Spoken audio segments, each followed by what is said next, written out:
On vit dans un monde tellement fermé, avec notre propre jargon, nos valeurs, nos cultures, que c'est difficile pour nous d'aller vers ceux qui sont différents. Et souvent Dieu utilise des nouveaux chrétiens qui connaissent encore le jargon du monde, parce qu'ils ont vécu là-dedans, pour aller oser témoigner vers eux.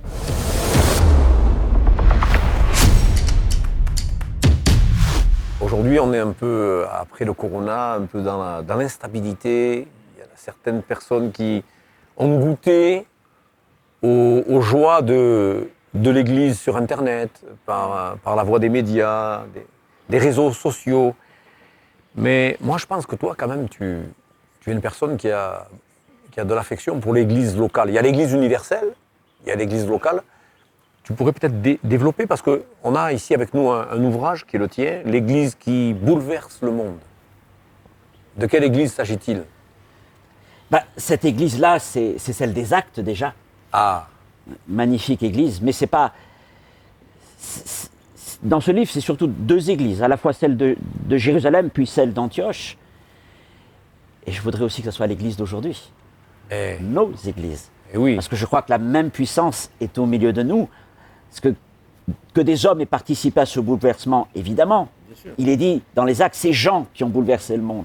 Mais qui étaient ces gens ? Des apôtres, c'est vrai, mais des gens remplis du Saint-Esprit. Et ça s'est passé là. Ah, regarde. là derrière, oui. Tu peux tourner, tourner la tête. Hein, tu vois, là, cette hauteur-là, en fait, il n'y avait rien. C'était un lieu d'un seul bloc. Ah ouais. Et là, les 120 étaient là. Et on comprend cette parole au bruit qui eut lieu, la multitude a couru. Ça veut dire que si 120 personnes se mettent sur la hauteur, là, c'est toute la ville qui va en avoir la résonance. Hein. Et ça s'est passé là, c'était voulu de Dieu. Le Saint-Esprit est descendu sur les 120. Gloire à Dieu. Jérusalem. Ouais. Donc, tu es en train de m'expliquer que l'Église, elle a démarré d'ici. Ouais. Ah, donc tu n'es pas adepte de la théologie de remplacement, toi ? Non, hein ? Terrible théologie. Terrible théologie. Le salut vient des Juifs, on ne cessera de le dire. Développe un peu l'Église, le démarrage de l'Église ici à Jérusalem. Parle-nous un peu de ce démarrage, en fait. Tout d'abord, ce lieu dont nous parlions, qui va devenir la chambre haute, j'aime, dans Acte 1, verset 13, il est dit que c'est le lieu dans lequel ils se rassemblent d'ordinaire. Notre ordinaire. Eh bien, dans notre ordinaire, Dieu est capable d'y amener l'extraordinaire. Et c'est ce qui s'est passé au jour de la Pentecôte.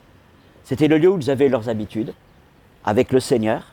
Dieu avait déjà agi, Jésus avait agi, et puis le Saint-Esprit est venu, et il a tout changé.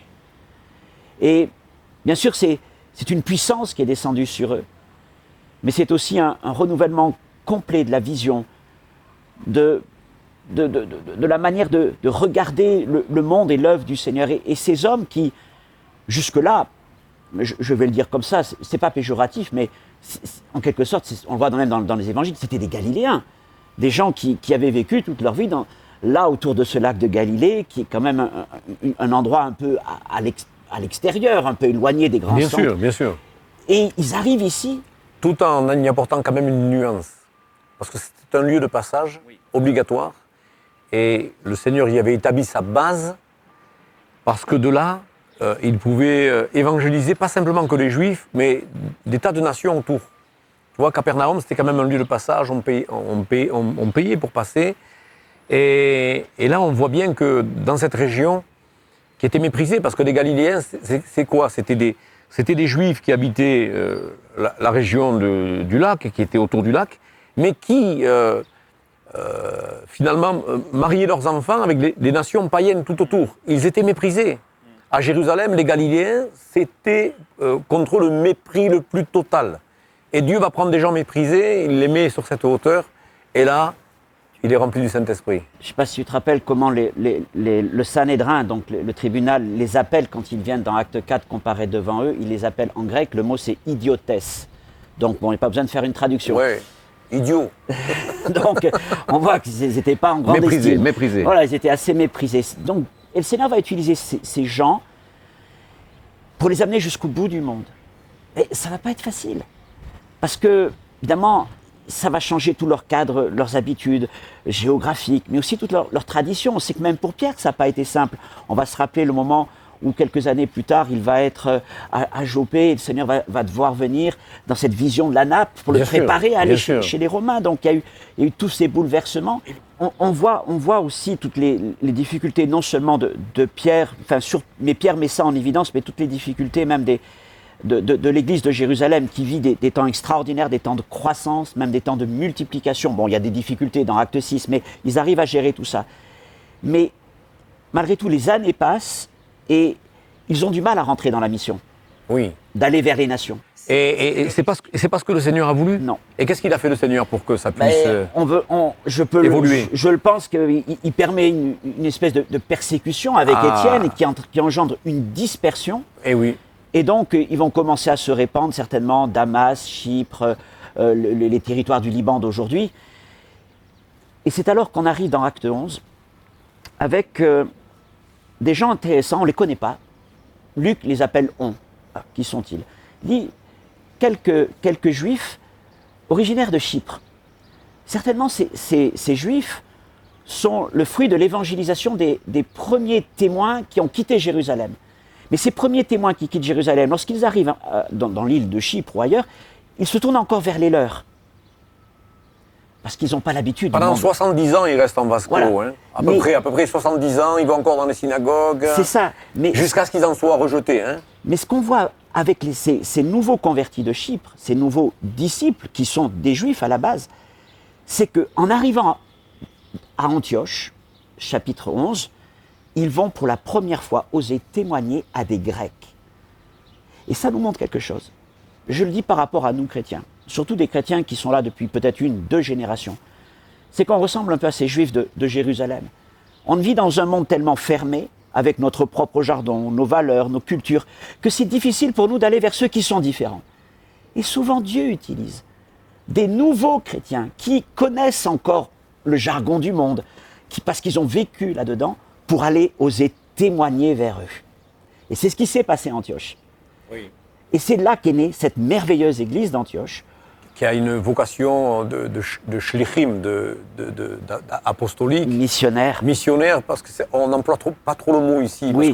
Mais on n'est pas étonné que ça parte des Galiléens. Je voudrais retourner un peu en arrière dans ce qu'on a un peu partagé.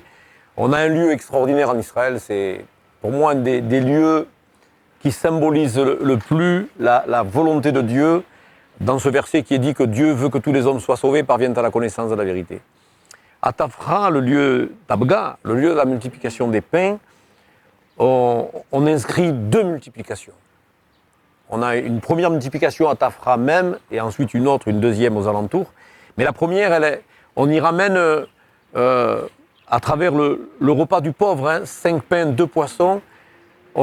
Dieu multiplie, manifeste sa puissance, sa gloire, il multiplie les paniers, et on ramène 12 paniers. Les 12 paniers, elles symbolisent les tribus d'Israël. Et dans la deuxième multiplication, on y ramène 7 paniers.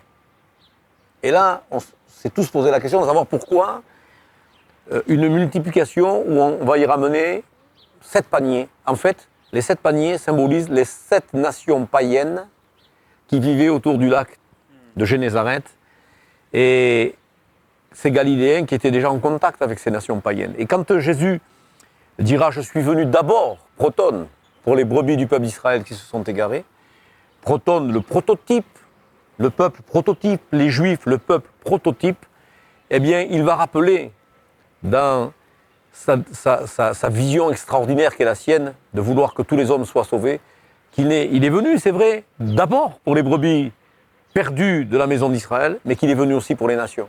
Et le fait qu'il soit là, cantonné à Capernaum, qui était un carrefour où toutes les nations passaient, nous rappelle que Jésus, Yeshua, le Fils de Dieu, le Roi, est venu, il est né au milieu de son peuple, il a voulu le salut de son peuple, mais en même temps, il est venu aussi pour que l'évangile soit répandu et qu'il soit dispatché à travers le monde. Et comme tu le dis, avec cette persécution, il y a la dispersion. Ils vont par monts et par veaux. Pierre écrit dans son épître, il introduit son épître en disant qu'il s'adresse aux églises de la diaspora. Littéralement, il s'adresse aux synagogues messianiques de la diaspora. Donc, on sait que les premiers chrétiens, Christos, étaient des Meshichim, donc des Juifs croyant en Jésus. Et il leur écrit, sachant que ce sont eux qui, après la persécution, la dispersion, vont commencer à ouvrir des œuvres un peu partout. Et c'est là que tu développes un peu, par rapport aussi à Antioche, la dimension de l'Église. Parle-nous de l'Église. Quel est le but de l'Église? Alors, je pense que les deux églises, Jérusalem et Antioche, sont tous les deux porteuses de grands enseignements. Si je commence par Antioche, la deuxième, mais bon, commençons par Antioche, c'est évidemment la dimension missionnaire. Cette église est née d'une œuvre missionnaire, d'hommes et de femmes qui ont eu le courage d'annoncer l'évangile aux Grecs. Barnabas vient, il va les encourager, et il y a des passages merveilleux sur Barnabas qui nous est dit que quand il arrive à Antioche, la première chose qu'il fait, c'est qu'il voit. Et qu'est-ce qu'il voit? Il voit la grâce de Dieu dans cette église. Et il s'en réjouit. C'est un homme capable de se réjouir des bénédictions de l'autre. C'est pas facile de se...